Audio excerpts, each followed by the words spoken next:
All right, great. So, thank you. You got this, McFly. My man. Hi, thanks everybody. I believe we said the no suit was the incentive. No suit. I'm going to go ahead and punch in this password right here that all it really does is a cosmetic change to give us the sprite that is usually used after you beat the game. You can do an additional playthrough with the sprite. You may have already seen it from Justin Bailey, which is pretty popular. But that's really all this does. This will give us a unique sprite. Yeah, it has absolutely no effect on gameplay whatsoever. Right. So just before I press start here, I'll introduce the members of the couch today. We got Bad Breaks, Dragon Darch, we got Blucky, and of course Dexter all the way on the right there. So, but with that, I'll go ahead and do a countdown. 3, 2, 1, go. All right. There's so much to know about Metroid, so much to see, so much to do. Right off the bat, as per usual, we'll get the Maru Mari or Morph Ball. But unlike a standard playthrough, we're not going to just kind of go through the rest of Brinstar. We're going to immediately jump into a door glitch. Now, the way this works is McFly is going to open the door from whence he came, and you'll see that he kind of gets himself stuck in it, and then just by repeatedly morphing and unmorphing in a particular pattern, he's just going to go up off the screen, off to his home planet, and he's back. So just like that, he gets to skip the entire bombs, and we're going straight off to Kraid. Now he does that trick by you can do it either by hitting down and then up immediately, or you can do it by down and A. Both work just as fine. The problem is if he doesn't unmorph quick enough, he will be stuck in the wall, and that's effectively a soft lock. Yeah. And there's a lot of these in this route, so it's actually pretty dangerous. Yeah, especially in the beginning. And this one is kind of unique in that you're not only going down to the next screen, you're actually so the game thinks he's in the screen below him right now, but it's actually when he tries to go in the door he's about to go into, it's putting him into the door that's on the next screen to the right. But the way that works out is that he still comes out that door you just saw him, and it just is a crazy thing. Metroid's crazy. It's because the screen wraps infinitely if you from left to right, and what happened there is when he went left, he actually touched the screen transition on the right side of the screen, so it thought he was in the right door and it pushed him to the right. Yep. Coming up, one more screen wrap from now, I believe. We're already at Kraid, so this is an any present all. This is a all bosses deathless run, and we're already gonna see the first boss Kraid here, and it's one of the more tense moments. So the idea behind Kraid is that Kraid's second spike in his chest actually blocks the shots at kind of your normal height. So what McFly is going to do is he's going to morph and unmorph repeatedly. That's going to get him just a little bit of extra height so that he can spam shots. Oh, no. Okay. That's my bad. I actually kind of expected to make a mistake there.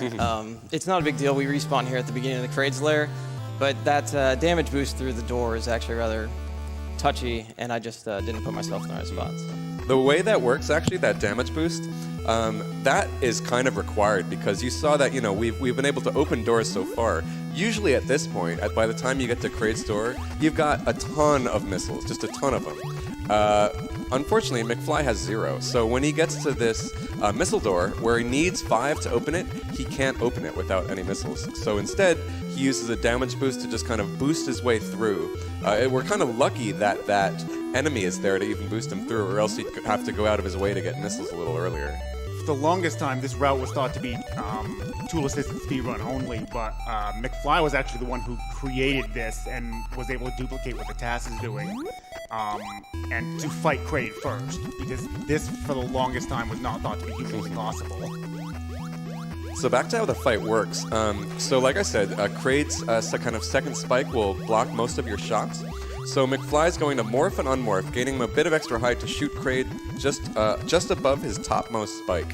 And then once Kraid's, so that's going to be kind of most of the fight. It's a 2-cycle fight, sort of. The first cycle is going to be hitting him in the forehead, and then once he shoots that spike out of his chest, McFly is going to shoot him right in the chest, spamming shots. First, a quick break for energy, his energy tank right there. Ooh, that was close. All right. All right, now begins the hard part. Let's go. So let's go Kraid. Let's go McFly against. Let's go Kraid. Come on. So he's spamming right into Kraid's kind of nose there. As much as he can, he'll shoot into his forehead a little bit, but whenever the opportunity presents itself, he'll be shooting right into Kraid's nose. Kraid takes a total of 96 shots to kill. Yeah. So this is a very specific pattern he's doing here that's Yeah. very difficult to pull off. He has one more. If he takes one more hit, he's so close. So My man. close. My man. Awesome. So now that Kraid is gone, McFly has 75 missiles to work with. So that can be used to open doors, to clear stuff out of his way. He is kind of a bit tight on health right now, so that just is a concern. He's going to be using these missiles to great effect to make sure everything dies in one hit. I have no words. He has to climb his way all the way out of Kraid's lair. This pillar climb is very difficult to do too because it's very easy to short jump. Just trying to jump straight up these things, and you'll hit your head on it and won't let you get any height. Like that room is incredibly difficult. Also, every enemy in Kraid's lair does 20 damage per hit. It doesn't matter what enemy it is, it always does that much damage. So he has to be very mindful of what he gets hit by. And he needs health for a damage boost coming up. That speeds up quite a bit in Kraid's lair. So coming up right here, he's going to do a mid-air jump off of a damage boost. It's so tight. Hey, my man. That's huge. That is Jack the Ripper right there. That is so difficult. It's insane. So what he did right there, first of all, we haven't even talked about kind of mid-air jumps, but what you can do, if you unmorph in mid-air, then the game puts you in this standing animation. And, you know, if you move left or right, then you get out of that standing animation. But as long as you're in that standing animation, the game thinks you are in fact standing, which means you can in fact jump. So you can just kind of jump out of that. But not only does he have to do that in a very, very particular way, he also has to damage boost off that Ripper in a very particular way. It's unbelievably difficult, so big ups to and him. another thing I'd note here is you might have seen me pause just briefly there on one of the platforms. There's a lot of enemy manipulation in these areas, so in that example, for example, like there's a Ripper that's going left and right, and I wanted to make sure that he was moving to the left, so that here in this room, those Rippers will start moving to the left again, and they kind of get out of our way. So there's a lot of that kind of stuff here where you may see enemies that we wait to move a certain direction, or possibly we kill that enemy or leave them alive. And that's all just for planning things in future rooms. Like right here, these yellow Rippers here on the left side, he wants to make sure they're going left when they leave the screen, because the next one that spawns is going to be moving the same direction the previous one was moving. And if it's moving to the right, it's a very tight jump to get over without tanking a hit. So we're on our way right now to Norfair and then to Ridley's Lair, the second of the two bosses in an all-bosses run. Just before that, we're going to make a quick stop for an E-Tank for just a bit of extra health, as well as, very important, the Ice Beam, which helps us a lot, not only in platforming throughout, but more importantly later in Turian when it comes to Metroids. He's also going to be performing another screen wrap after he picks up Ice Beam. It's going to take him straight to the elevator to Norfair, which is much faster than going the long way around it. It's pretty convenient how that lines up like that. You guys will see it pretty clearly, but it's pretty awesome. So yeah, under him right now is actually the Ice Beam, but just before that, it's just like right in the next room, we have an E-Tank just waiting for us saying, please pick me up and heal yourself. Yeah, it's right on the path. So Yeah. it only takes about 30 seconds to grab this E-Tank. Usually, if you were going for like a world record run or anything, you would skip this E-Tank, since that obviously would save you time, but it'll be very beneficial to us just for safety. Yeah, because keep in mind, I mean, he's not getting the Varia, which is useful for kind of soaking up a lot of hits, for taking up a lot of, reducing a lot of damage. Yeah, Varia cuts all damage in half, and all enemies in Turian do 30 damage per hit, excluding the Metroids, which do just a lot of damage for however long they're latched onto you. I love these rooms in classic Metroid games. You come upon them for when the first time you're playing, and you just know, I'm about to get something super sweet. Yeah. those little guys that spawn in that room can really be a pain sometimes too. They don't have a specific spawn or anything, so they can appear in the door. They can hit you a few times when you're coming through the door, actually, which is something that happens quite a bit in this game. You can be hit up to twice just coming out of that door. Once in the door and then another time coming out of it through no fault of your own. So just as Dragon Dart said, normally you'd have to actually come out the way we came and spiral all the way around, but just fortunately, thank you Metroid designers, after a quick screen wrap, then we find ourselves... we find ourselves at the elevator to Norfair. Yeah. After a couple screen wraps and a terrifying scare. That one... That one is very easy to soft lock in, and I thought I had, so... There's a thing you can do in this game called up A, which is you pause the first player controller and then you can hit up and A on the second player controller to reset where you're at. And unfortunately, I didn't bring a second controller up here with me, and I wouldn't be able to do that if I soft locked there, so I was like panicking pretty hard. Oh well.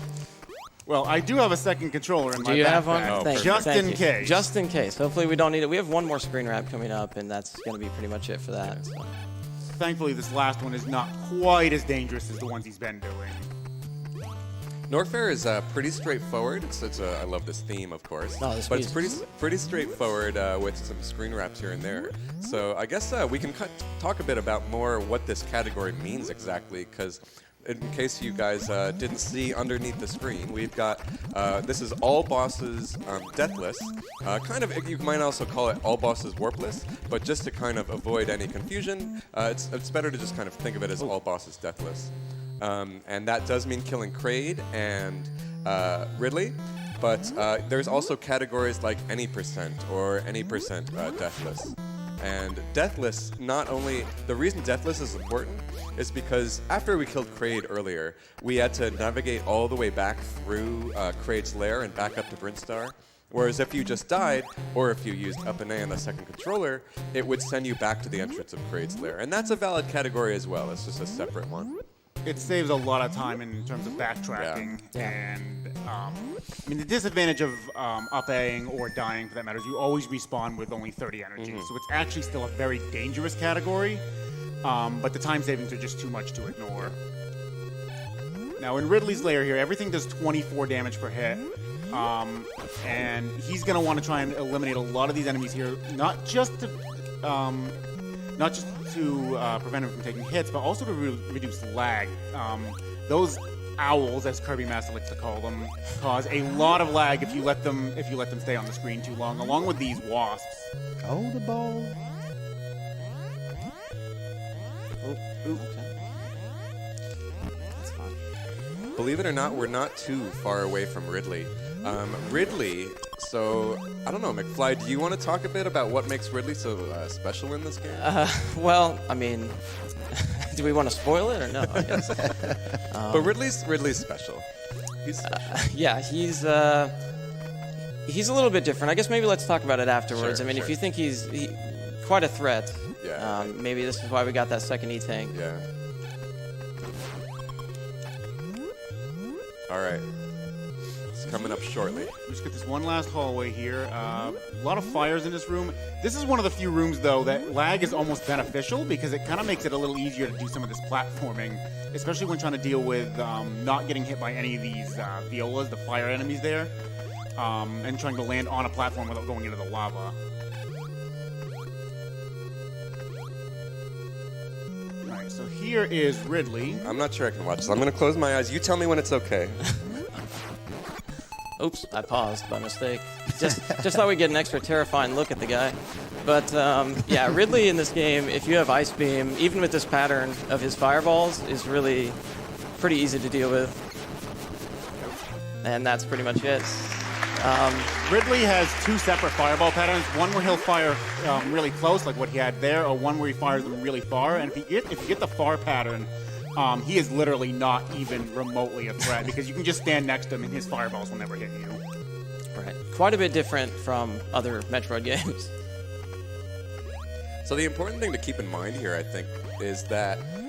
So what does he have? He has 2 energy tanks, the Morph Ball, the Ice Beam, and the missiles. So that means he's left out the Varia, the High Jump, the bombs. He never touched the wave beam, the Screw screw attack. attack. So he skipped a lot of stuff. And long beam. And long Yeah, beam, long yeah. Yeah, very important. Yeah.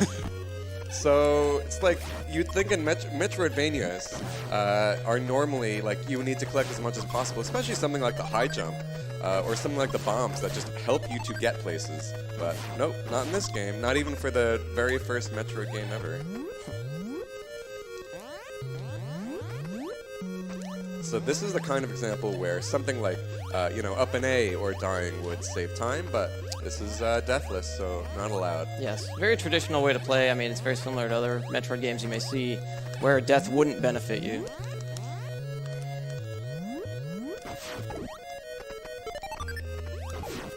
Now would actually be a great time for donations if we have any. Oh, trust me, we have tons over here. Sick Guy 007 donates $200. This is the run I needed to see at AGDQ this Thank year. you. Go, McFly, go!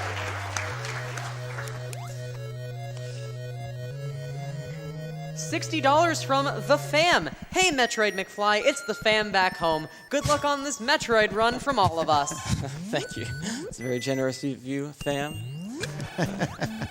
$200 from the wonderful E-Bloody Candy. This Nest block has been amazing so far. Had to donate during this block and during Proto as a host. Good luck to the runners, and this goes towards Superman 64. It has to happen for Awful Block.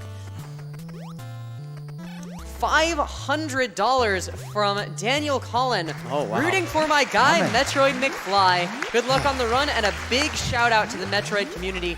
Donation goes to McFly's Choice. Thank you very much, Daniel. It's very generous. Now we still got a bit of backtracking to do. This is we need to get back to the beginning of Norfair. That brings us to Brinstar. Then we got to travel to Turian. And in the meantime, there's all sorts of obviously optimizations you can do. But that was actually you're not supposed to be able to jump through that. That was a morph and an unmorph to get through it. I love that little touch. You wouldn't even think it, but Right, you can actually clip through any platform in this game as long as there's two blocks of space above it for Samus to fit through. And it's only one block fit. Correct, yep. What it is, he morphs and then hits up to unmorph and jumps on the same frame that he unmorphs, and it'll allow him to just go. He gets the unmorph gets him just enough height that he can jump straight through the block as long as he's frame perfect on those inputs. So as we get closer to Turian, he's actually keeping in mind that he needs 93 missiles total to entering Turian. And I mean, he doesn't need it. He can farm them off Metroids, and most likely Hood, he will do that. But it's interesting to me that you kind of always have to juggle this missile count, because missile luck is a huge thing in this game, especially as we get towards the end of the game. Just because Mother Brain herself needs, I think, 63. 73. Oh, 73. Yeah, 73. Thank you. Between Actually, I'm going to go back for that. between Just as you're talking about missiles, Speaking of missiles. we just want to be safe. and Might make as sure well we take got the them, extra 5. Yeah, right. between Zebatites and then the Mother Brain casing herself, and Mother Brain herself, it needs 73, right? You said. Yes, it is 8 per Zebbatite, provided they don't regenerate any health. Zebatites regenerate health, I believe it's after a half second of not taking any damage. If done correctly, it'll take 8 missiles per Zebbatite, and then Mother Brain requires 1 to open the tank, and then 32 to actually kill her.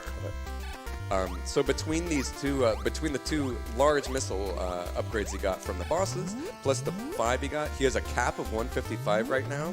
So he just has to keep that missile count in mind. And especially as he approaches Turian, he could think, well, I could spare 1 or 2 here to like defeat an enemy quicker, like that instead of several ice beam shots. There are a lot of different farming options you have. I mean, there are those, I forget their names, the Geemers? Geemers. Yeah. Geemers. Coming out of these pipes, but they only drop, small missile packs when you kill them, if they even drop anything at all. Whereas Metroids drop 30 at a time, if they drop any. There are, of course, Metroids require missiles in order to kill those. So you gotta make missiles to get missiles, or as the old adage goes. Right. I should apologize to Aaron out in the crowd. I know he really wants to see this bridge skip that we normally do in any percent, but not today, man. All right. Bridge script is incredibly dangerous if you don't have bombs. Because if he doesn't get it just right, he is stuck in that pit and he will die from it. Yeah, so like Blicky was talking about with missile luck, I mean, really it's not within our control, but what I'm going to do is I'm going to try to just make sure we get a good amount of missiles right here. We have a big capacity of 155 now, so we're going to go ahead and just make sure we stock up in this room. That way, just in case we have the worst luck ever, you know, we'll still be okay. I won't actually have to kill any Metroids, ideally, after this room, as long as I have enough health. I might kill 1 or 2 for health, but like even here, let's just go ahead and get one more pack. Although I'm kind of scared of that guy. That's not where I wanted to put him. So yeah, that could have been pretty bad. So normally to get out of if you get grabbed by a Metroid, you need bombs. He doesn't have those. So yeah, no bombs. Getting grabbed by a Metroid is very, very... This is not how I want to be doing this. Okay. You know what? I think that's fine. Oof. That guy came out of nowhere, man. All right. And he will, of course, have more chances as he kills Metroids. That's a nice little trick, by the way, just to not take damage while you're going through that door. A lot of people think that you have to take damage in that door because the Rinkos fly right through it, but you can actually position yourself and morph right through it to where you'll go right in between them. You have to be high enough for that to work, though. If you're too close to the ground, it's still possible that they'll miss you, depending on how fast the initial ones move. But it's definitely not guaranteed. So in my mind, not to pressure him or anything, but McFly's real specialty is the Mother Brain, the last kind of hallway with Mother Brain and everything. I just can't wait for you guys to see it. It's such a treat.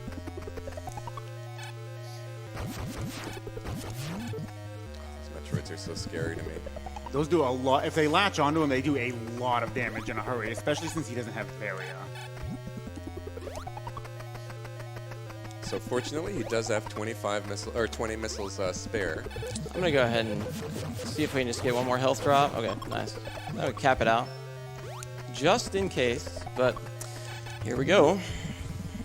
All right, so there's so much going on. While you're shooting down these Zigutites, like Dragon Dart said, it's 8 if they don't regenerate. You have to dodge Rinkas, which are freezable, as well as watch all the turrets to know when and where they're going to fire. He very successfully uses damage boosts if he needs to. He uses mid-air jumps when he needs to in order to kind of make sure that he's always spamming missiles. As it gets on, you have to remember that there's lava that you can fall into. Here he is at Mother Brain. So I'm just going to be quiet and let you guys watch.